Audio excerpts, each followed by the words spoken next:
Well, hopefully everybody's gotten their coffee and ready to head back over here to the main stage for our final two sessions for the day. So if our panel members can make their way up, that'd be fantastic. Berge, here you are, always on time. Appreciate it. I didn't want to say anything, but I'm trying to be nice to you there. And Boris Maysel, all right. Hey, Boris, how you doing? And Farooq, how you doing? Good to meet you. Good to meet you. All right. And Farooq, I know I saw him around here earlier. Let's see if we get him up here and we can get started and get out of here on time. Start without him. We'll give him a minute. I saw him around here. He's around. He'll come. Farooq, oh, there he is. He's coming this way. All right.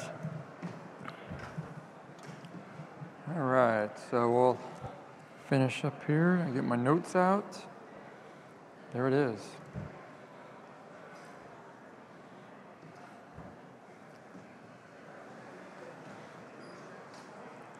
Where'd he go? I just saw him. Is Farooq out there? I can't see anything. Oh, there he is. Okay, sorry for that. I know I saw you there. Okay, no problem. I'm just going blind up here. Actually, let me grab my glasses while I'm at it, too. These lights are terrible. Yeah. They're right in your eyes. You can't see anything. At least when you're standing there, it's a little different. All right. Where are my glasses? In my pocket, of course. All right. Head on up there. We should be good. Do you have sunglasses? It is bright up here. Can't see it. I mean, the 1,000 people out there, we can barely see you. It's amazing. It looks like the audience is full, right? It's jam-packed. It's impressive. Well, again, all right. Well, thanks, everybody, for sticking with us here. We have two more panels this afternoon, but if no one's here from the earlier panels, I will say they're the best panels. So, well, Berge is here. So anyway, they're really good panels we have left here for today. Second best panels. First of all, we're going to tackle here looking at the first phase of 5G access deployments. It looks like a lot of operators are talking about 5G. I think we've all seen in the news. People can't stop talking about 5G, and at least from a marketing perspective, obviously I think we all know that there's no real 5G yet. I won't go down that road right now, but it does look like at least the initial deployments of what will be 5G technology are happening in a fixed wireless kind of deployment.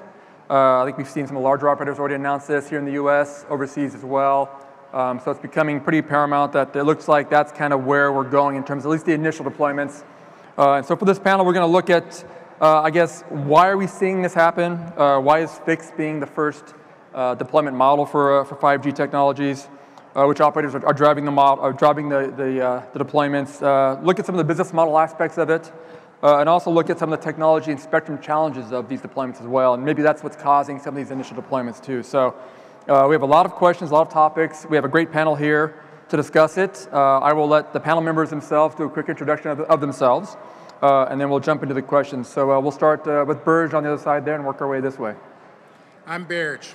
There you go. Perfect. All right. And now we'll go with Boris.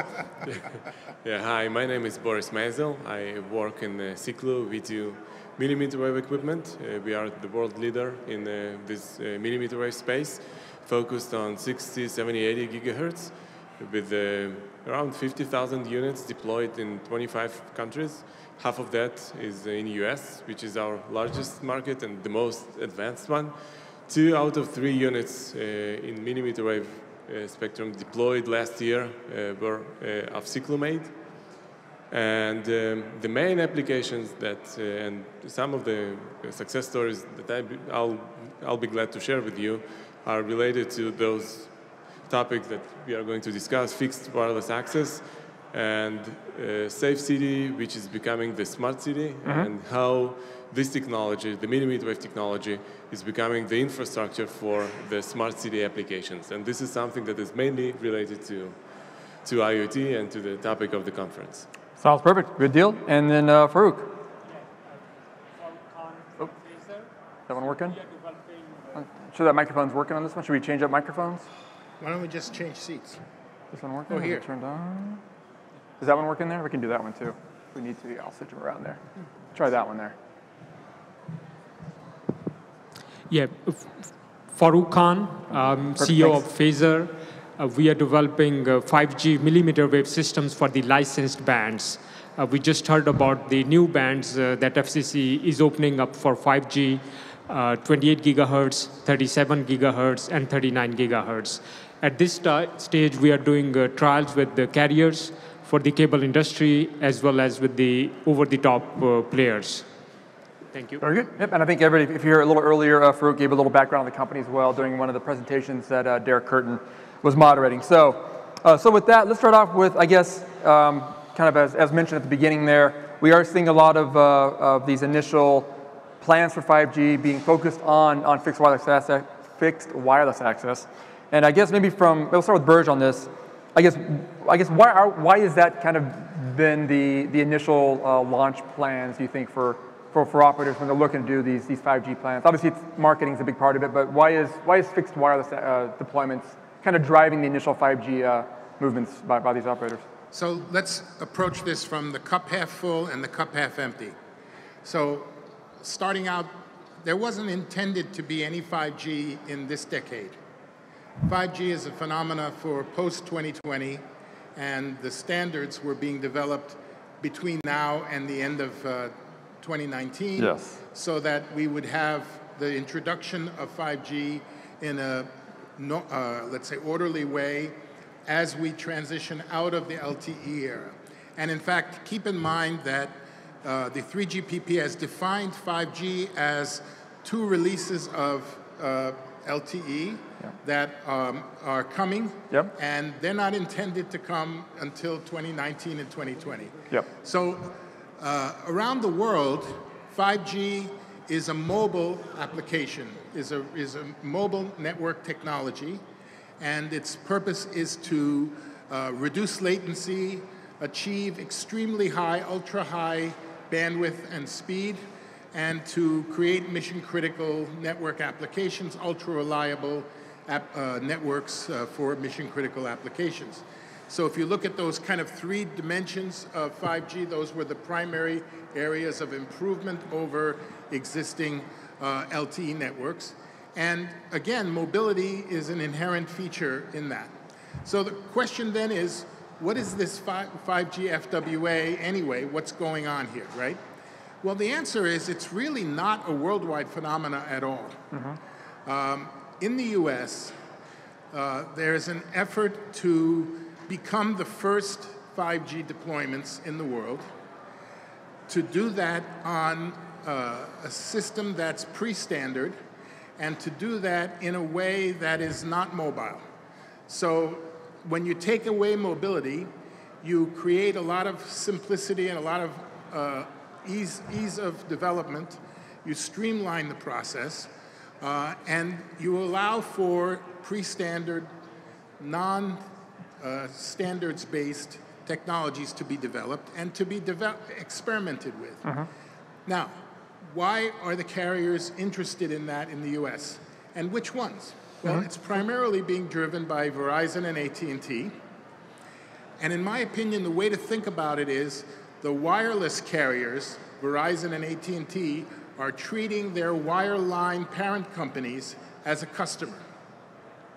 So they're building wireless, fixed wireless 5G networks on behalf of their wireline customers to create a means to extend high-speed broadband, to improve its performance and extend it beyond the reach of fiber optic networks, to create wireless Fios, to create the means for AT&T to distribute content, DirecTV, Time Warner content nationwide without limiting it to where they can deploy fiber effectively, and to replace DSL as a backup technology.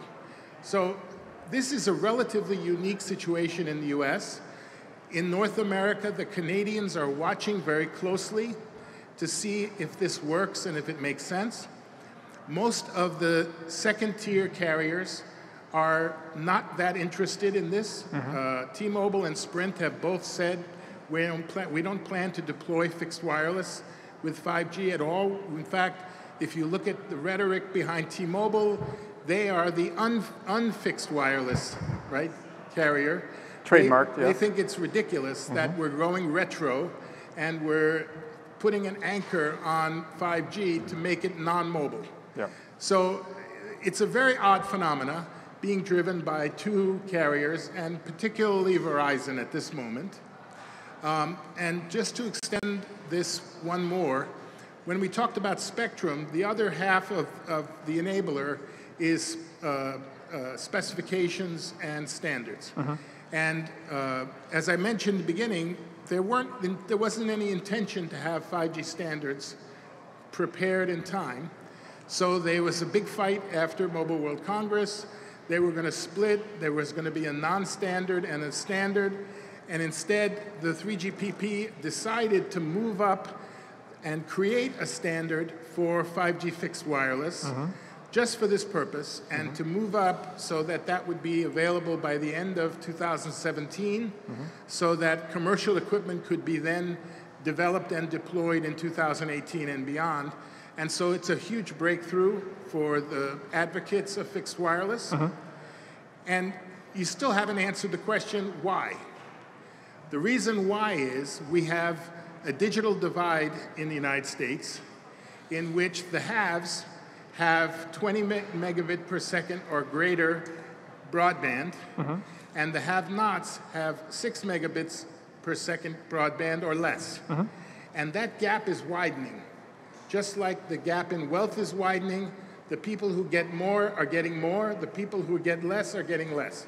So we need to equalize this. We need to have technologies that use wireless to drive high-speed broadband into those homes beyond the reach of fiber, and this is the means to do it. Got it. Okay. Guys, do you disagree? Yeah, maybe Boris. Maybe what's your view on kind of what similar, so, obviously different point of view from a vendor there. Well, I'll take a different perspective here. And in the Mobile World Congress a month ago, we have a special, Siklu has a special relationship with the Qualcomm.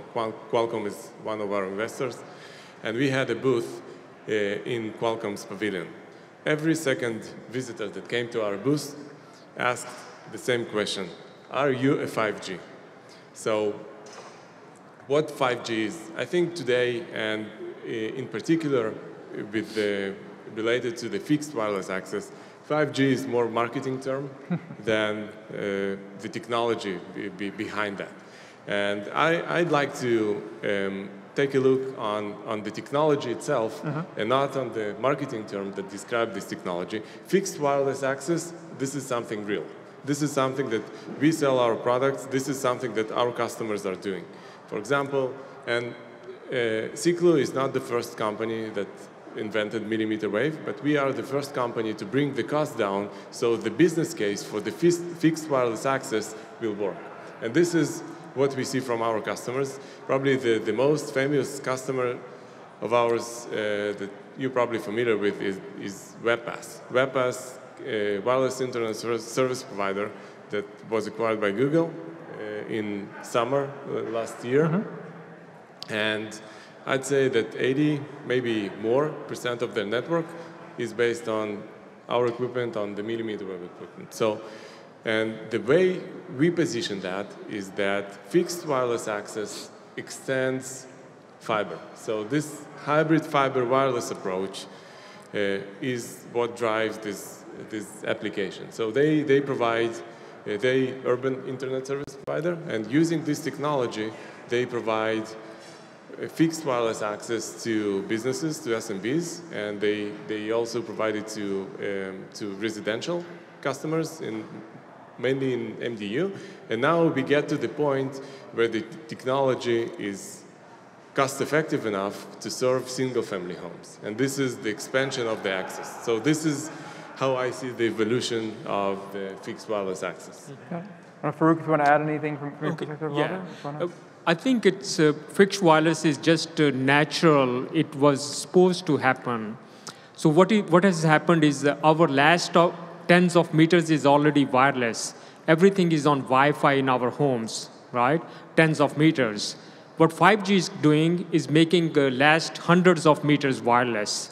So what is happening for broadband access in our homes, even though we have a Wi-Fi router, it has some wire coming in. Either it's DSL, cable, or fiber. I see it exactly the same way as the cordless phone used to be. Like, remember old cordless phones?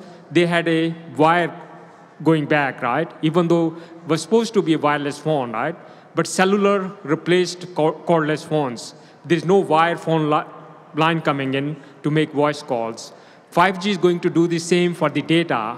There's not going to be any DSL, not any cable, not any fiber. So the companies that mentioned, like Verizon, AT&T, and Google, these are the companies interested in 5G fixed wireless access. Why? Because they had experience deploying fiber. It's expensive, and that's not the only thing. The most important thing is the speed of deployment. Companies spend 10 years, but only reach 10% of the population. But with 5G, the idea is, of course, there is going to be some cost advantage. But assuming there is no cost advantage over fiber, the biggest advantage is you are going to light up these 5G base stations and instantaneously cover the neighborhoods there. Like a cellular nationwide network can be deployed in less than 1 year. But fiber, if you want to bring to 100% of the population, it might take a century, because in 10 years, we only did 10%. So this is the greatest advantage that 5G is going to bring over fiber, the speed of deployment, bringing gigabits per second to the residential and business customers at a very, very fast speed. And why it is happening? Because you don't need a standard for fixed wireless access. You don't need to wait for a standard. Yep. So you have a 5G router in the home communicating with the 5G network, and this 5G router might have a Wi-Fi in there. All your devices in the home already are on Wi-Fi, your cell phones, TV, tablets, and everything. So there's no need for a standard. That's why it is happening ahead of schedule. You don't need to wait for the next decade. I mean, 5G fixed access deployments can start now. Yeah, I think I agree. I think all the operators who were mentioning 5G deployments for fixed wireless were announcing things last year, even late in 2015, when there was no standard even in sight. But again, like you said, there is no need for really any sort of interoperability with these kind of deployments, because there's not roaming, there's not handoff involved. They're very simple, like Berge said, they're very simple deployments relatively. I'm not having to do them myself, but they're relatively simple deployments from an operator's perspective. And again, like you said, it does allow operators who perhaps don't have a fiber or a wireline presence in certain markets to go to those markets. I think we've seen some operators already, Verizon, for instance, rolling out a fixed broadband product on their LTE service nationwide outside of the normal Fios markets. And so it is allowing these operators, it seems, to kind of go into new markets relatively inexpensively, expand their offerings, and help out their wireline components by offering a less expensive deployment model for this point here. So, but in fact, that's a very US-centric perspective on this. The rest of the world thinks 5G is mobile. Yes. And their use cases, their timelines are all around 5G mobility. Now, granted, what you're saying about the lack of need for standard is correct for the US. However, if you're AT&T and you're thinking about this 5G investment as a way to jumpstart your movement toward 5G, and you deploy a lot of 5G fixed wireless access on non-standard technology, the standard makes a left turn. Yeah. The next thing you know, you have stranded investment, relatively speaking, and you haven't leveraged it to get to the mobile 5G that the rest of the world is going to have. Yeah. So one of the carriers that forced 3GPP to accelerate this standards activity and create some linkage between 5G FWA and 5G mobile is AT&T. Yes.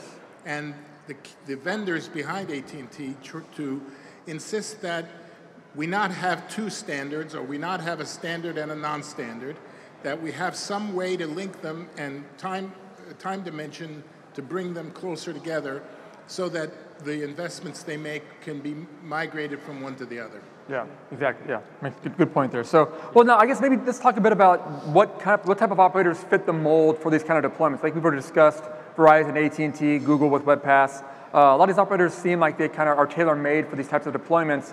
But I mean, can we look at maybe some other companies maybe getting involved in this, like the cable companies, for instance? I mean, I guess what do you guys see as being perhaps other companies that might be part of this deployment model for 5G, whatever 5G is going to be, and a fixed wireless type of deployment. So I don't know, Farooq, if you want to, who do you see as perhaps being some other type of industries that could get involved in this deployment process? Sure. So for 5G, you need two things. First, you need a lot of fiber, because the range is going to be hundreds of meters. These hundreds of gigabit per second data needs to be dumped to the internet. You need a lot of fiber still in 5G. And the second thing you need is spectrum, okay? And the companies like Verizon and AT&T, they have fiber. They have been acquiring fiber assets, small companies, and they have been acquiring millimeter wave spectrum as well. So cable companies have a lot of fiber, because even though the last like a kilometer or less than a kilometer is coax, but then everything from there onward is fiber. So cable companies have at least one of the two things they're required to do 5G fixed wireless access. But then cable industry need to change their mindset, because until now they have not been kind of acquiring spectrum, in particularly the licensed spectrum. So licensed spectrum is the one that you require to do fixed wireless access in a non-line of sight way, because this is where the FCC provides you very, very high transmission power limits. You can really do very large distances with the non-line of sight. But the cable industry's mindset until now has been more like Wi-Fi or unlicensed spectrum. So cable companies are also a good fit for 5G fixed wireless access, but then they should be willing to acquire the spectrum needed for fixed wireless access deployments. Makes sense. Boris, any views so on that? we operate in a slightly different band. So V band is completely unlicensed, and E band is lightly licensed. So there is no, the cost of the license in E band is $75 per 10 years. So it's really negligible, and per site. Per link. So what we see, the early adopters of our technology, these are smaller operators like wireless internet service providers. And like Farooq mentioned here, the most important part for them is how to deliver those gigabit capacities in a very fast way. So, and this technology, since it is either unlicensed or lightly licensed, you get the license overnight. Everything is on-site, everything is online. So it enables them, and the price point, of course, make the business case work. This technology enables them to challenge the big carriers, the big service providers, with the service that, in some cases, outperform the service that is delivered by big carriers with the fraction of time. And talking about WebPass, actually WebPass is the fastest service provider in San Francisco area. So if you go to the speed test site, you'll see that WebPass outperforms all the incumbents, and it happened by the numbers are order of magnitude. So this is one cluster of customers that take advantage of our millimeter wave technology.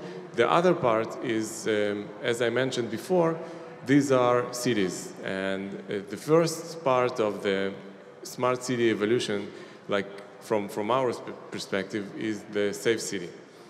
We see that there are a lot of projects connecting, and it is related to physical security, connecting cameras. So there are a lot of projects rolled out by the cities connecting cameras. Fiber is in place there, but it is not dense enough to provide connectivity, to provide backhaul to all those cameras down there in the downtown. And putting a new fiber in downtown area is very, very expensive. So they take advantage of this millimeter wave technology that can be rolled out in days.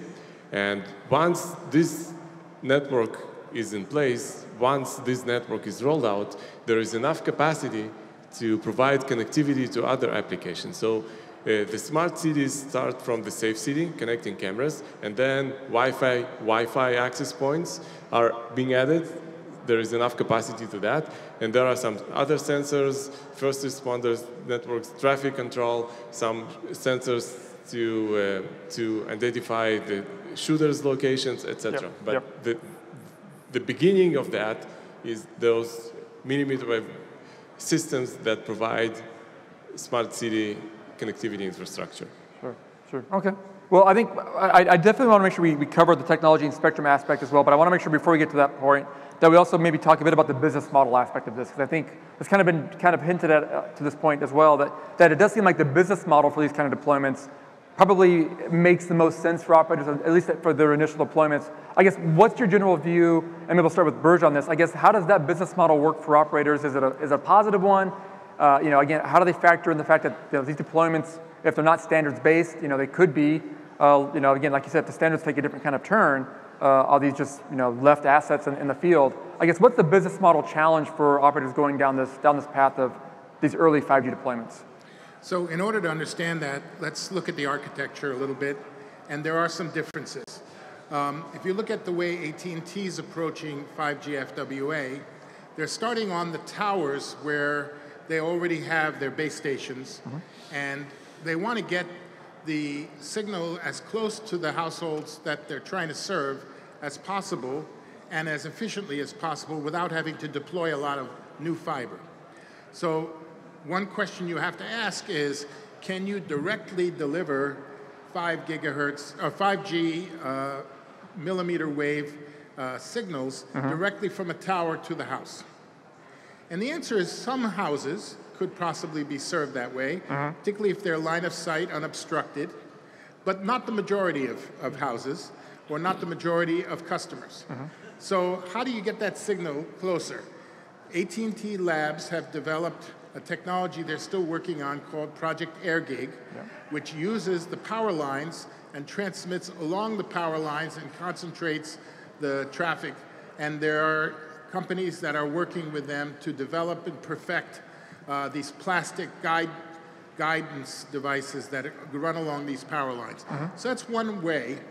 Verizon's taking a different approach. They're going with neighborhood nodes, where there'll be a tall pole, particularly a monopole in a neighborhood that would then, from there, have 5G base stations and serve the hundreds of meters that we're talking about that can be achieved. But the question is, how do you get the bandwidth to that neighborhood node? And you could use fiber, or you could use some kind of backhaul to get there without having to hit every roof directly from a tower. So right now, the use cases are being studied in field trials. And not only the use cases, but the technology cases, looking at distance parameters, looking at different architectures, looking at different ways to solve this. And then associated with that, the cost structure, and then the revenue model, okay? So today, if you look at either what the cable companies are offering or what Fios is offering on a fiber direct-to-home network, you can get 50, 100 megabits per second, even 150 megabits per second service if you're prepared to spend significant amounts of money on broadband. I myself have 75 megabits per second. It's more than I need, unless my kids are home watching everything you can imagine at the same time. But 75 is pretty premium service. How many people are going to pay for that? How many people are going to pay? The other part of this is that we're anticipating the need for gigabit broadband speeds. And in that mode, you not only need a very high capacity network, you need a very big wallet if you're going to buy that service. So we're studying the use cases and business cases right now as we speak around these both architectural questions, business model questions, and also around whether you can find other constituencies to contribute to these costs, whether they're called smart cities, whether they're MDUs, as you described, kind of low-hanging fruit, planned developments. There are a variety of ways to bring early adopters into the system and to get them served first as a way to prime the pump, and then you build out from there. So I think Verizon is running 11 field trials this year. For this year, And a variety of cities. By the way, they happen to have sold off a bunch of wireline states in order to pay for this. Frontier, So, it's kind of interesting. They're becoming kind of all wireless, except for a few states. Yeah, they seem to have kind of stopped their Fios deployments for the most part, it seems like. Fios deployments have been capped. AT&T, on the other hand, has a huge geographic area to serve. And by the way, we left off the independent telcos among those who are looking very closely at this. Yep. CenturyLink, Frontier, and others who companies like that, have very large geographically dispersed service territories and are also very interested in how they can use particularly unlicensed spectrum where they're not burdened by the cost of acquiring spectrum, but can jump in on fixed wireless at very high speeds as soon as possible. Yeah, well, I guess maybe bridging the gap a bit between the business model and the technology aspect of this, maybe we'll start with Farooq on this. I guess, I mean, I've seen a lot of studies, not a lot, I've seen a few studies looking at the deployment of millimeter wave spectrum bands for these types of deployments. And obviously, as you get higher up in the spectrum band, the propagation characteristics go down for spectrum. And so, but that's where a lot of spectrum is available. I guess, how does the business model jive with the kind of the limitations of the spectrum? Because again, as you go higher up, you almost need to have a transmitter within 100 feet of a house if you want to get good coverage when you go higher up in the bands. I guess, how does the model work in terms of being able to, I guess, make that business model work? You know, if you've got each node serving one house as opposed to a node serving multiple houses, how does that work in terms of, as you guys view the market, you know, going with those millimeter wave spectrum bands and supporting a broad enough business plan to make it feasible for operators to do this? Yeah. So 5G millimeter wave is not for rural areas. Sure. So the business case still make a sense in urban areas where the density needs to be more than 1,000 households per square mile. Because the range is limited, as you point out. The system that PHAZR has developed, we can go up to 800 meters. And in our Is that on the transmit from the tower to the, on the downlink? You can deploy this on light furniture, like utility poles or light poles. Yeah, but not like towers.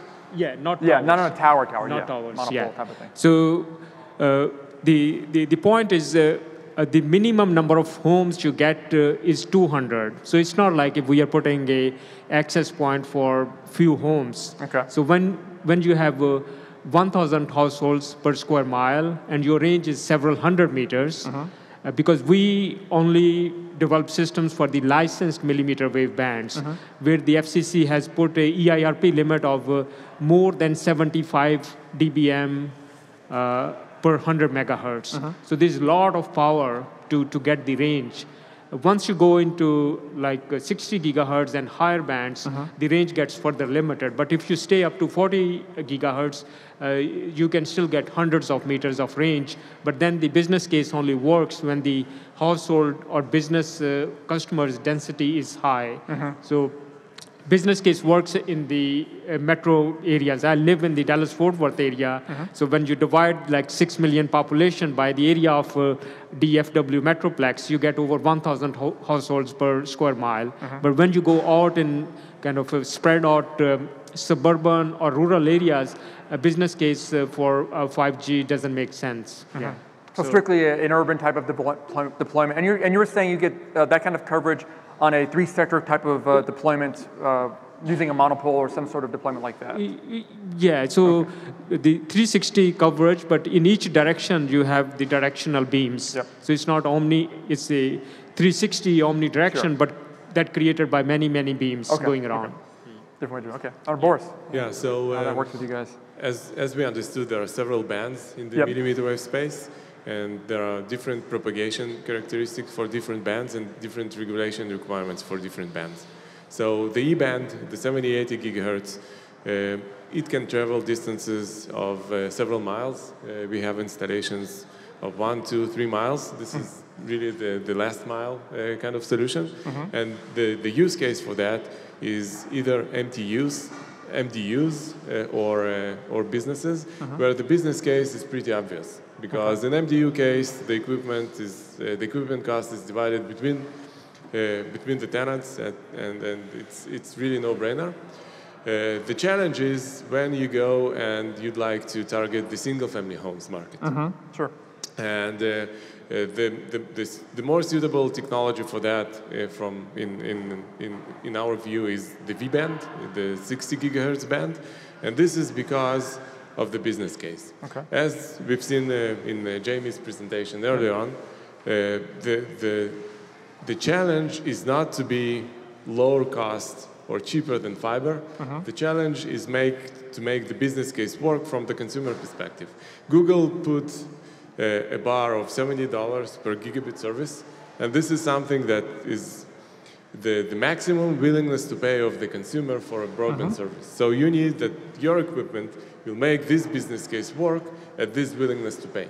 So we took approach of developing our point-to-multipoint system based on consumer electronics technology, based on 1180 technology, which is WiGig technology, that comes at very low cost and enables us to make the business case work from the consumer perspective for single-family homes. Okay. So we are taking advantage of the consumer technology that mainly designed for indoor and applying our expertise and our knowledge and our know-how to make those indoor technologies work outdoor.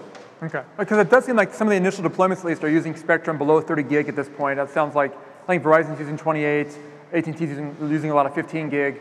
But as you go up those bands there, definitely like we all kind of realize that the propagation does become more of a challenge, but it sounds like from what you're saying that even up above the 40, 50, 60, 80 gig, you can still make a business case work for these deployments then. Okay. But you know, I would argue that one of the more cost-effective ways to drive 5G fixed wireless is to start taking the architecture and being a bit creative with it. So perhaps we're really only talking about a downlink speed of a gigabit or half a gigabit. We really don't need an uplink of that sort. And in fact, logistically, it's problematic for each household to have that kind of uplink to the network at that speed and have a symmetrical network. Now, Verizon Fios is a symmetrical network. It's on fiber. There's no reason why wireless Fios has to be symmetrical. And in fact, not only asymmetrical from the point of view of speed, but from the point of view of spectrum. So you may have a millimeter wave coming down to the house. You may have LTE bands going up to the house. And perhaps there are LTE bands that have previously been used effectively for fixed wireless that have now become back into interest again, whether they're in CBRS or even 2.5. So you start looking at hybrid technologies. You're looking at current fixed wireless technology for the upstream and 5G technology for the downstream. And when you start putting that together, it becomes a much more cost-effective way for CPE to operate. Keep in mind that if you need to duplicate a millimeter wave base station on every house, even if you cost reduce it, you still end up with a fairly significant cost on the way to $1,000, okay, at the lowest end. So if you can currently get CPE for fixed wireless around $100 or $150, that's a huge gap. And somebody has to pay for that cost. So we're thinking now that as much as there's a lot of testing going on, they're testing it under the guise of 5G. Very soon, they're going to test it under the guise of how do I make fixed wireless gigabit service practical, economical, and achievable. And let's use 5G where it's beneficial. Let's not worry about it where it isn't. Got it. What do you think, guys? Well, I think Farooq, I think you guys, that's kind of up your guys' alley. I think you guys use different spectrum bands for the up and down link, correct? What you were talking about earlier, I believe. Yeah. So not only, I mean, another advantage of wireless compared to fiber is that wireless is a shared resource, right? Because the fiber or DSL cable you need to bring to each home. The problem was you bring it to each home, then only 25% of the homes sign up for the service. Right? With wireless, you are not bringing any wire to the home, so you are never going to invest in customers who are not going to sign up to your service. But this was happening with the fiber and the fixed wide broadband developments. So you will only send a CPE to a home or a business who sign up for the 5G service. And even when, for example, 100 subscribers sign up, you don't need 100 gigabit per second capacity in the base station, because not everyone is going to use 1 gigabit per second at the same time. So these are some of the advantages that wireless brings in and help reduce the cost. Yeah, makes sense. Okay, well, I think we have about 5 minutes left. I want to make sure we finish up on time on this so we can get to the last panel as well. Are there any questions from, I can't see everybody out there. I know there's a lot of people out there. Any questions from anybody? There are about 10 people lined while up we're at the here microphone right now. Yeah. They're all online. They're all watching there this on live stream. waiting There's to ask millions of people on live streaming watching us. But So while they're thinking of a question, why don't we imagine what is the relevance of this discussion to IoT? there you go. Because Wrap it up that way. We're sitting at an IoT conference, not a 5G conference, not Sure. a fixed wireless conference. So I think Boris was wise to The smart city, suggest yeah. that smart cities are being enabled by the same technology. Yep. Smart cities are trying to implement advanced forms of IoT that today are bandwidth constrained. They're using technologies that are not suited for the job in many cases, or they're being forced to run fiber all over the place where it's not really very effective to do so. So I know many city CTOs that are looking at these technologies as a way to deliver very high-speed bandwidth, not just point-to-point, but point-to-multipoint. But is this a Muni Wi-Fi thing played all over again, which didn't seem to work out? Are we gonna? Yeah, I'll tell you, if we are forced to relive Muni Wi-Fi That's what I'm saying. for the 12th time, I Yes. mean, you know, This is different. not that it's different. Okay. Believe me, somebody cut the legs of Muni Wi-Fi off in order to dominate the broadband market. That's true. Now, if you want to get into a debate Well, about that's a different Dan, debate. we can do it. But I don't think Muni Wi-Fi died because of technology. I think it was killed. Okay. And maybe it was correct for it to be killed, but it is being reincarnated in a different form. Now the cities are the customers of the very same operators who killed Muni Wi-Fi in the first place. They need we name customers names? to use these technologies. Who are the customers? Cities. So if you were not going to let them do it and disrupt the market as they tried to do previously, let's do it with them and let's make them part of the ecosystem. Yeah. Make sense? Yeah, you know, we work together. We work today with more than 60 cities directly in the U.S. And I want to refer to the Wi-Fi and to the 5 gigahertz band. Yep. So the thing is that in dense urban area, and you can test it by yourself. Open your smartphone, see how many hotspots you see in your Wi-Fi. So the 5 gigahertz in dense urban area became not usable because of the interference issue. Yep. And this is the main difference between the 5 gigahertz band and the millimeter wave. The denser the network becomes, the performance of the millimeter wave network increases, because the denser the network, the distances are smaller. And but on the 5 gigahertz technologies, the denser the network becomes, the more congested the network becomes, and it is just not usable for the applications today in dense urban areas. The flip side of what Boris said is also true. In non-urban areas, 5 gigahertz is still a very useful band to do 5G fixed wireless. What do I mean by that? Well, there are companies that are playing off of the naming, branding confusion between 5 gigahertz and 5G. Yes. Okay? They're doing it in Wi-Fi already. When you go and buy a Wi-Fi router, they call it 5G. And they're doing it to make you think you're buying 5G. But in fact, there are WISPs that are now coming out with their own version of 5G using 5 gigahertz, delivering high speed, not quite gigabit, but hundreds of megabits of service, using 5 gigahertz technology. And they're going to call it 5G. And they're going to do it to disrupt the Verizons and AT&Ts and compete more effectively with them. So just like in urban areas, they're being forced up the spectrum bands in order to find the right spectrum. In rural areas, they're very happy to take the scraps and make broadband out of it. Yeah, and that's true. Well, I think we're just about out of time with that there. I want to make sure we get to our last panel here, but please join me in thanking our panel members for some great insight. Thanks, guys, so much for that. And thank you guys for sticking around as well. We appreciate it. So with that, I want to bring on our last panel.